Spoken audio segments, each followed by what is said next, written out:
Добрый день, дорогие друзья, с вами снова я, Роман Четвертных, и сегодняшний выпуск по правде можно назвать экстренным.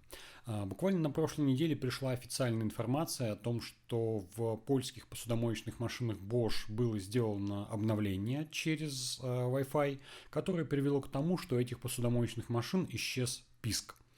Хорошо это или плохо, и если что-то появилось в одном месте, то исчезло в другом, как вы знаете, и поэтому давайте сегодня с этим разберемся. Для начала, откуда вообще растут ноги, как это стало возможным?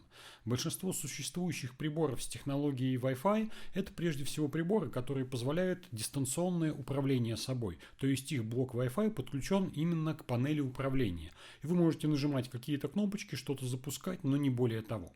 В посудомоечных же машинах все немножко иначе. В посудомоечных машинах используется технология, которая получила название System Master.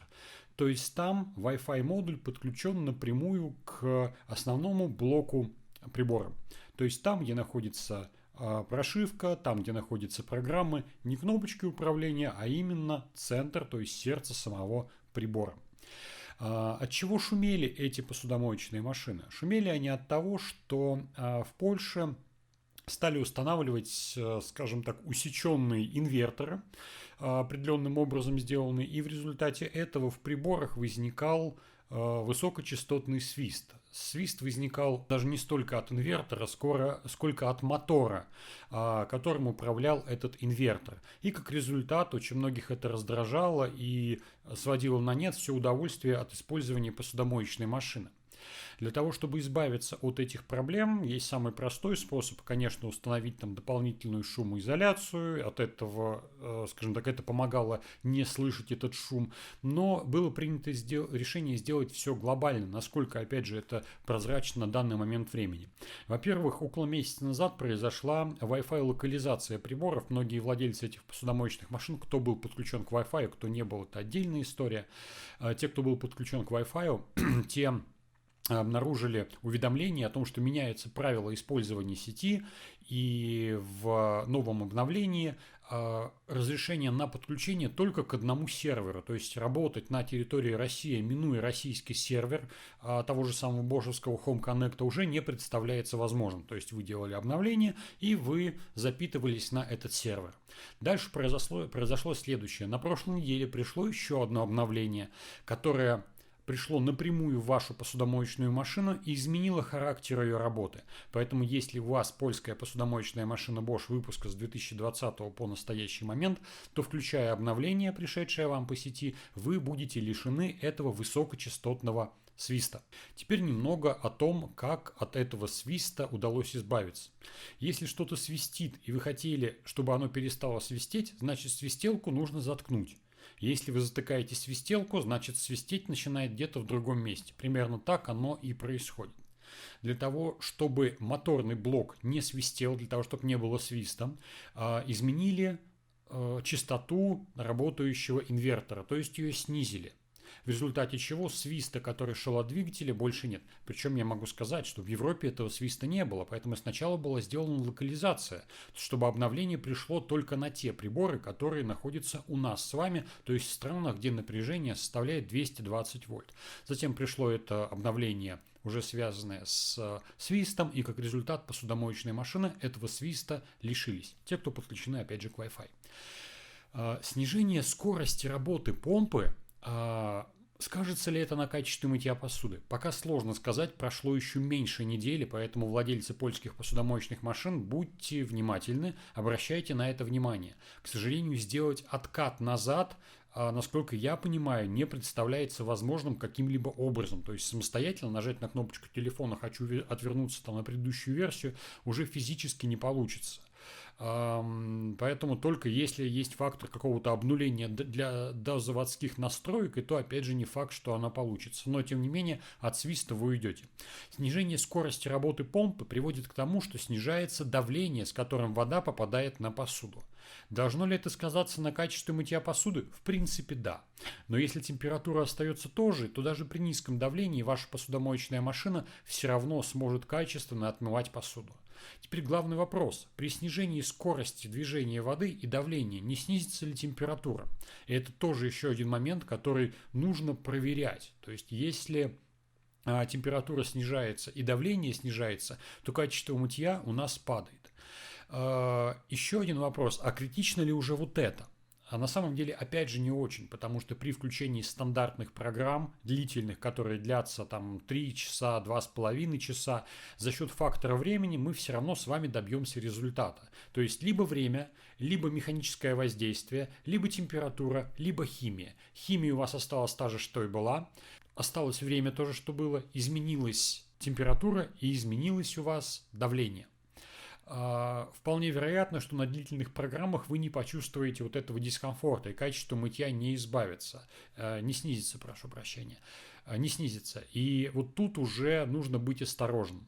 Если есть возможность потом вернуться, откатить прошивку прибора и вернуться к предыдущему значению, если вас не устроило качество мытья, это одна история.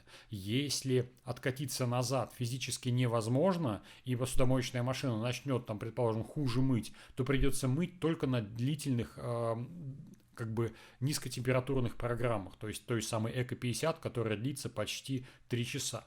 В целом, я надеюсь, что ничего критичного не произошло, но опять же, повторюсь, никогда нельзя быть уверенным в этом, потому что если что-то откуда-то исчезает, то где-то обязательно прибавляется. Если свист исчез, значит проблема возникла в другом месте. Этот метод залатывания дыр, он, в общем, существует.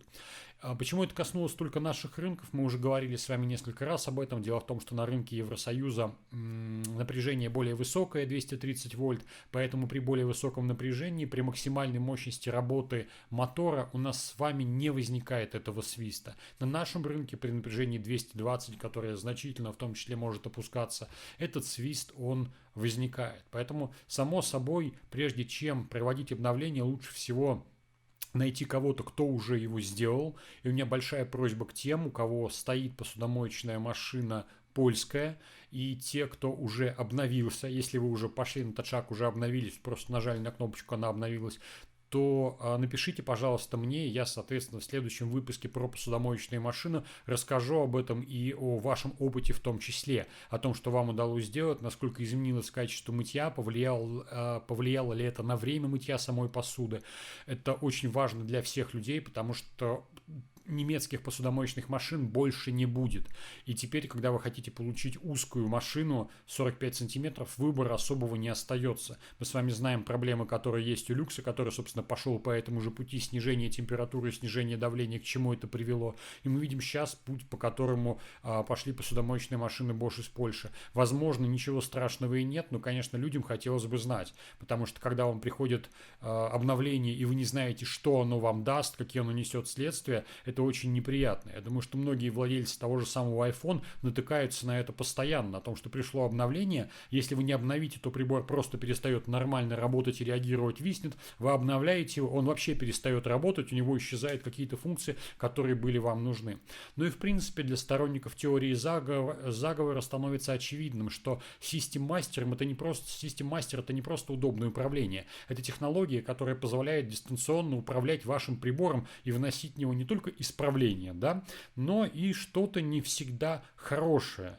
Понятное дело, что никто этого не делает, что этого нету, но в принципе сама идея вот этого возможности влиять на ваш смартфон, изменять то, что в нем происходит, фактически не уведомляя вам о том, пришли только улучшения. Вы нажимаете на кнопочку, и у вас те улучшения убивает ваш телефон, у вас перестает работать навигация, перестает работать там сканер пальца, там 3D-модуляция и так далее.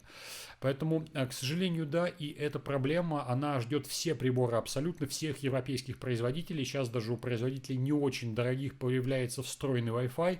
И это означает, что они смогут исправлять свои ошибки, которые были допущены в период производства. Это позволит производить приборы гораздо быстрее. Не ждать 5 лет, не откатывать проблемы прибора на заводе, а откатывать их на покупателя. Да? То есть вы купили прибор, поставили домой, и на ваших ошибках, на ваших неприятностях производитель учится, получая обратную связь и, в общем, допиливает сам прибор. Ну и, само собой, возможность повлиять на срок его жизни Никто не говорит, что это кто-то сделал, да, но тем не менее такая возможность, она присутствует.